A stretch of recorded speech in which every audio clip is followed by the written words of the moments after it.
Karine Chénaud, bonjour, bienvenue à l'émission Femmes et Entrepreneurs. Donc, alors vous êtes chef d'entreprise à Nantes, donc écoutez, alors dites-nous, donc vous êtes présidente de cette entreprise. Je suis le dirigeant de Lambert Manufil, qui est une entreprise basée en périphérie de Nantes, à Couëron, et qui est spécialiste du fil d'acier. Donc notre métier, c'est la métallurgie. Dites donc, une femme dans ce domaine-là, c'est pas très courant, donc comment ça s'est passé pour vous? Alors, c'est une entreprise familiale qui a été créée par mon arrière-grand-père, donc qui a ensuite eu mon grand-père, mon père, et donc depuis 2 ans, je suis devenue le dirigeant de cette société, après l'avoir intégrée en 2002.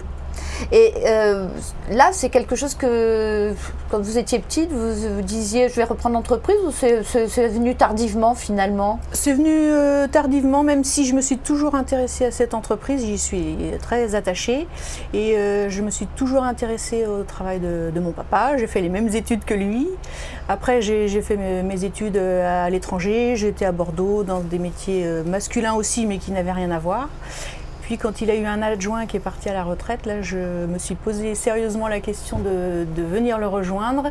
Et sincèrement, je me suis dit que je ne pouvais pas passer à côté de la chance, au moins tenter la chance de pérenniser le projet familial. Et je ne regrette rien du tout. Et donc la fibre entrepreneuriale, de toute façon, c'est quelque chose que vous aviez en vous, donc vous êtes dit là, bon, oui, après tout. L'entreprise m'a toujours intéressée, le secteur privé, vraiment j'avais ça en moi, y compris dans mes précédents emplois. Et donc justement, le côté technique ne vous a pas inquiété?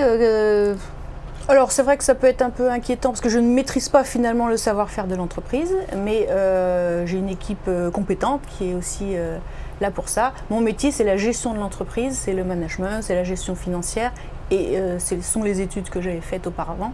Donc la partie technique, je m'y intéresse beaucoup, j'ai toujours aimé les usines et j'aime bien aller dans l'atelier, même j'aime beaucoup ça. Mais c'est vrai que mon métier premier, c'est la stratégie de l'entreprise et sa gestion, et surtout la gestion des hommes. D'accord, bah oui, des hommes justement, Oui. parce que vous devez avoir pas mal d'hommes dans ce secteur d'activité. Essentiellement dans l'atelier, puisque ce sont quand même des métiers physiques. Mais il y a aussi des femmes dans les services commerciaux, bien sûr, et administratifs. Et alors, comment avez-vous été acceptée justement en tant que femme, que ce soit au niveau de vos collaborateurs, que ce soit au niveau des clients, des fournisseurs?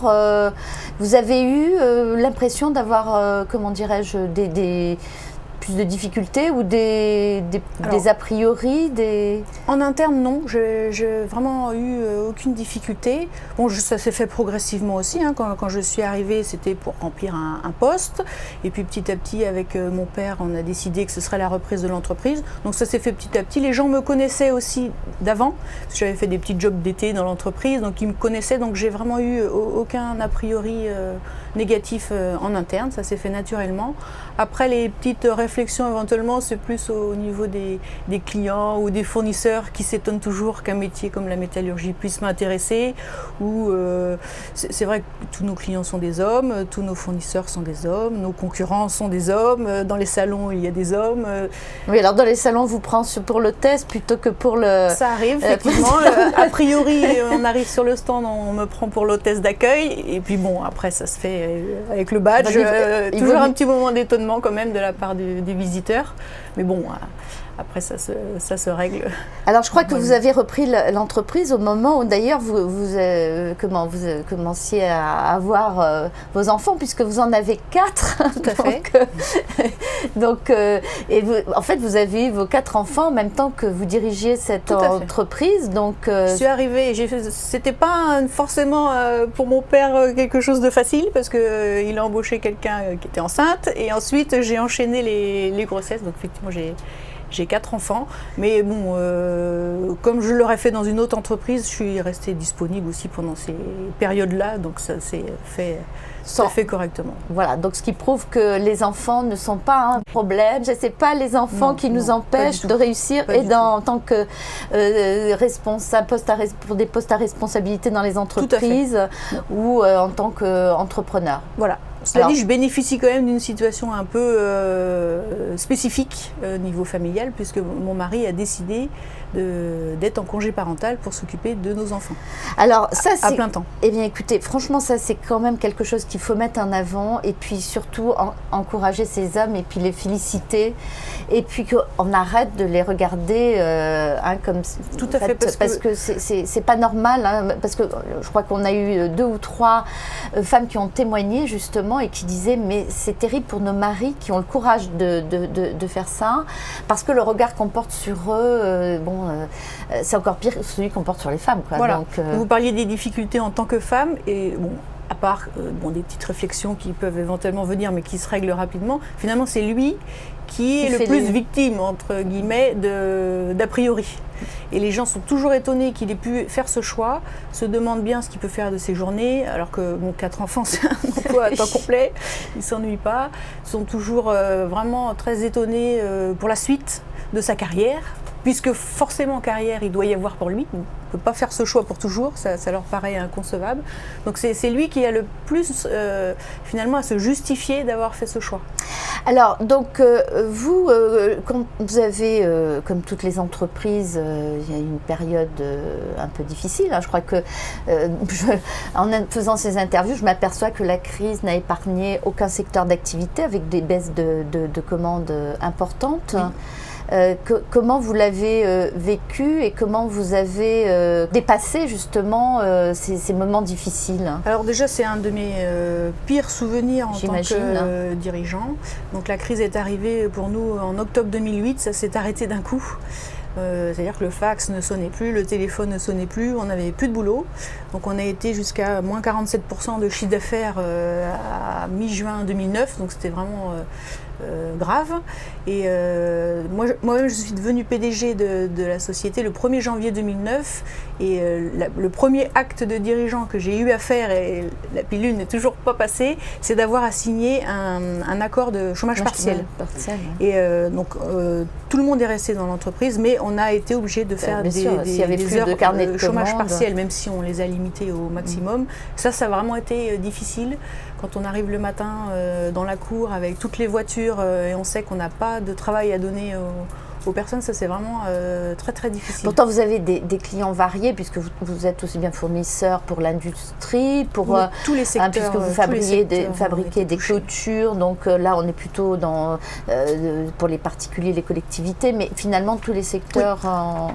Alors c'est vrai que la partie résidentielle, c'est-à-dire les clôtures que l'on vend chez les particuliers ont moins souffert. Par contre, les clôtures qu'on vendait pour les projets industriels, là, ça s'est arrêté. Et puis surtout nos activités de pure métallurgie, fabrication de fils et fabrication de pointes, là ça s'est arrêté d'un coup. Toute l'industrie s'est arrêtée d'un coup. Et est-ce que c'est pas l'occasion justement de se remettre un peu en cause et Tout à fait. C'est ce que vous avez fait. D'une part parce que c'est nécessaire, on ne peut pas rester les bras croisés à attendre que les commandes reviennent. Donc bien sûr, c'est du premier lieu la mobilisation de toute l'équipe commerciale pour augmenter encore les efforts que l'on fait tous les jours. Et puis une grosse remise en question sur toute l'année 2009 pour nous. Donc on s'est entouré, on est allé voir la chambre de commerce, on est rentré dans des programmes pour étudier différents projets. Et on a décidé on avait déjà un projet innovant en tête depuis plusieurs années qu'on n'avait jamais pris le temps de développer. Là, ça a été l'occasion. On a pris une décision en pleine crise de prendre le pari d'investir dans un matériel pour fabriquer ce produit innovant qu'on a développé et qu'on a lancé début 2011. Donc ce qu'on voulait, c'était être prêt à la sortie de crise. Et c'est ce qu'on a réussi à faire, avec un nouveau produit et des nouvelles implantations. Alors, ce qui vous a valu d'être marqué, de recevoir un prix, donc j'imagine que c'est quelque chose dont vous êtes particulièrement fier. Alors ça, c'est un très très bon et beau souvenir. C'est vrai qu'on a eu la chance de recevoir un trophée décerné par les chaînes du Grand Ouest. pour notre statut d'entreprise familiale. Donc on a candidaté pour ce trophée, on avait été sollicité, avec d'autant plus de modestie de ma part que je viens d'arriver dans cette entreprise, donc le travail il a été fait par mes prédécesseurs et c'est ça qui m'a vraiment fait plaisir, c'est que cette histoire familiale soit reconnue. Pour nous qui étions plutôt dans l'ombre jusqu'à ce jour, bon, c'était l'occasion de faire connaître notre entreprise et son histoire. Et en interne, ça a vraiment été un moment fort, on a fait une fête bien sûr tous ensemble et ce trophée maintenant il est dans notre entrée. On y pense et ça a été le début aussi d'une façon de communiquer en interne différente et vers l'extérieur aussi. Est-ce que vous pensez que vous avez une façon de manager différente par exemple de celle de votre père ? Alors oui, forcément, puisqu'on a deux personnalités différentes, même si on se ressemble et qu'on s'entend très très bien, on est forcément différents. Donc j'ai une façon de faire différente de mon père, mais qui n'est pas liée... parce qu'on me pose souvent la question, est-ce que vous managez différemment parce que vous êtes une femme ? Et ça, je pense que non. D'accord. Mais est-ce que je manage comme Karine Chénaud, mais pas forcément parce que je suis une femme ou un homme. Et donc, tout à l'heure, on disait que vous aviez le droit à des petites réflexions habituelles. Hein. Bon, ça va prendre des siècles avant qu'on n'entende plus. Bon, il vaut mieux en rire. Mais d'un autre côté, est-ce que le fait d'être une femme, ça vous a servi dans certains... Oui. Dans certains cas. Je remarque, on parlait des clients qui peuvent éventuellement des fois être étonnés, ça me permet aussi d'être plus visible. On parlait des salons. Oui, comme il y a peu de femmes, vous remarquez rapidement. On se rappelle plus facilement de moi, donc ça permet quand même d'être plus visible. Dans la presse aussi, je remarque qu'on s'intéresse à nous aussi pour ça, alors que l'entreprise est la même qu'il y a 2 ou 3 ans, et bon, le fait que je sois une femme interpelle. Et d'ailleurs, c'est ce qui quand je vous ai posé la question, qu'est-ce qui vous a amené à venir témoigner ? C'est justement parce que vous participez justement à un club de femmes. Alors, c'est vrai qu'à titre personnel, je n'ai pas forcément eu à pâtir d'un frein à ma carrière, puisque je suis dans l'entreprise familiale. Donc, au contraire, mon père était très content que vous preniez la suite, vienne. Que l'entreprise reste dans la famille. Par contre, c'est un sujet qui me tient à cœur, parce que je remarque, ne serait-ce que dans les gens avec lesquels je suis en contact, autres dirigeants, qu'il y a peu de femmes. Donc, je trouve que c'est anormal par rapport à la répartition de la population. Je remarque qu'on cantonne souvent les femmes dans les mêmes métiers, donc on retrouve beaucoup en RH, dans les toutes petites entreprises. Et c'est un sujet auquel je suis attachée. Donc je fais partie d'un réseau à Nantes qui s'appelle Business au féminin.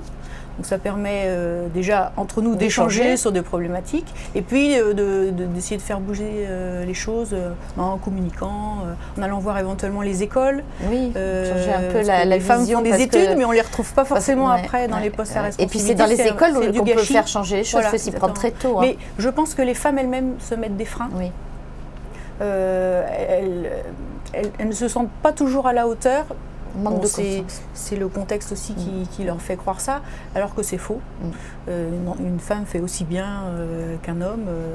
Souvent, elles sont obligées de travailler 2 fois plus pour montrer la même chose. Et ça, c'est toujours un peu dommage, quoi. C'est dommage. Alors, vous qui avez maintenant cette expérience, qu'est-ce que vous avez à donner comme conseil justement à ces femmes ? Qu'est-ce que vous leur dites quand vous les rencontrez, ces femmes qui veulent créer ou reprendre une entreprise ? Déjà, en tant qu'entrepreneur, si on a un projet à porter, il faut le tenter, parce qu'il vaut mieux avoir des regrets que de passer à côté de sa vie. Ça c'est sûr. Et après, en tant que femme, on n'a pas moins de chance qu'un homme. Donc il faut, après c'est l'enthousiasme qu'on montre pour convaincre les banquiers, les clients, etc. Donc il faut oser. Voilà, c'est sans doute. Et puis avoir cette petite. Et il faut s'entourer. Voilà, s'entourer. Oui. Et c'est peut-être en ayant la petite lueur que vous avez dans le regard, sûrement qu'on arrive à convaincre. Et c'est peut-être ça la clé aussi de la réussite, c'est justement cette motivation. Il faut être passionné aussi par ce qu'on fait, voilà. C'est sûr. Très bien, écoutez, je vous remercie pour ce témoignage. J'espère qu'il sera utile à un certain nombre de ces femmes qui se posent beaucoup de questions et qui hésitent à aller de l'avant. Voilà, vous voyez, on y arrive, même avec 4 enfants. Même jeune, voilà, donc il faut y aller, mesdames. Eh bien, merci beaucoup. Merci à vous.